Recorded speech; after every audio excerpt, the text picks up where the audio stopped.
नमस्कार दर्शक बंधु जितेबाला भारत सबू शोई जाइए से पाकिस्तान निद उड़ाई देइथिला भारतीय सेना ऑपरेशन सिंदूर लॉन्च कर देइथिला।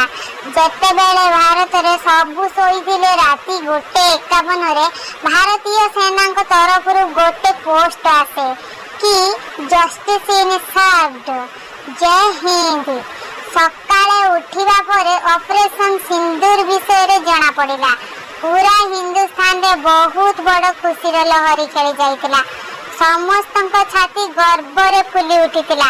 समस्त भारतीय सेना पाई गर्वित थिले। भारतीय सेना पीओके रो आतंकवादी को आक्रमण कला। पीओके रो 9 आतंकी जगह उपरे आक्रमण कला, सबु ध्वंस करदेला। ऑपरेशन सिंदूर यार ना रखा गला। जेतेबेले पहलगांव अटैक हैला सेतेबेले जणे महिला को सिंदूर लिभाई देले आतंकवादी माने। सेतेबेले से कहिथिले मो स्वामी को मारी देलो मते आ मो पुओ को भी मारी दियो, आमे बंचिबु कोन पाई आ कहा पाई। सेतेबेले आतंकवादी माने कहिले मोदी को कुहो, ए मोदी को कुहो शब्दर परिणाम केते भयंकर से माने निज आखिरे देखिले। आम प्रधानमंत्री भारतीय नारी को सिंदूर लिभाइबार प्रतिशोध नहीं गले पीओके ठारू।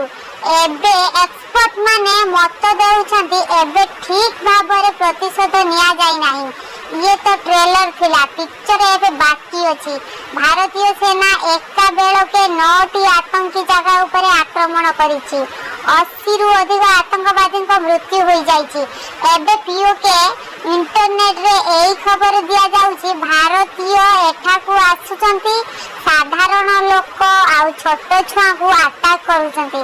भारतीय सेना पक्षरु कुहा जाइछि कि सेमाने केवल पीओके रो आतंकवादी जगह उपरे आक्रमण करिसंती, साधारण लोकों को उपरे नुहे। ये जो आक्रमण होइछि पीओके रो टेररिस्ट रहउथिबा जगह उपरे केवल करा जाइछि। सबुठु प्रथमे वीडियो देखंतु, पीओके आक्रमण रो गोटे वीडियो। एथिरे क्लियरली देखा जाउछि जेतेबेले आक्रमण हेउतिला सेतेबेले साधारण लोक बाहरे बुलुथिले। सेतेबेले साधारण लोक एपट सेपट जिबा आसिया करूथिले। एई 9 जगह टेररिस्ट को ट्रेनिंग दिया जाउथिला केमिति आतंकवादी माननकु आगो को बढ़ई दिया जीवो, आगो को बढ़िबे आतंकवाद।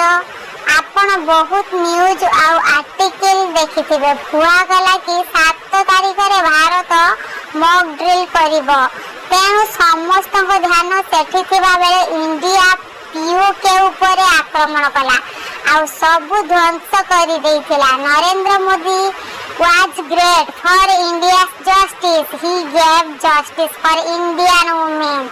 जेतेबेले पहलगाम रे अटैक हैला सेतेबेले सबु भाबी नहीं थिले किछि ना किछि मोदी करिवे। भारतीय चुप बसिबा वाला नुहे। पीओके हल्का भी किछि करिबन। आमे एटिकार जवाब पत्थर देबा सिकिछु। आम पाखरे प्रमाण थिला जेउठी अटैक होईछि सेठारे आतंकवादी थिले। एमिति रे खाली रे भारत अटैक करिनी। मझिरे मोदी को कुआगला भारत को किए आसी साधारण लोकों को मारी पड़ाउछि। तमे किछि करि पारु न। मोदी प्रमाण करि देले कि भारत भी प्रतिशोध नहीं पारे। ऑपरेशन सिंदूर रे बहुत आतंकवादी को मृत्यु होई गला। एबे आहुरी बहुत किछि देखिबा को मिले पार। India had promised a befitting reply. Here it is, Operation Sindoor. This is days after deadly terror attack in Jammu and Kashmir's Pahalgam that claimed 26 lives. Now, according to a statement released by the government of India, altogether 9 sites have been targeted. And these sites are across Pakistan and Pakistan-occupied Kashmir. No Pakistani military facilities have been targeted. The Indian military has made it clear no Pakistani military facilities have been targeted in these strikes.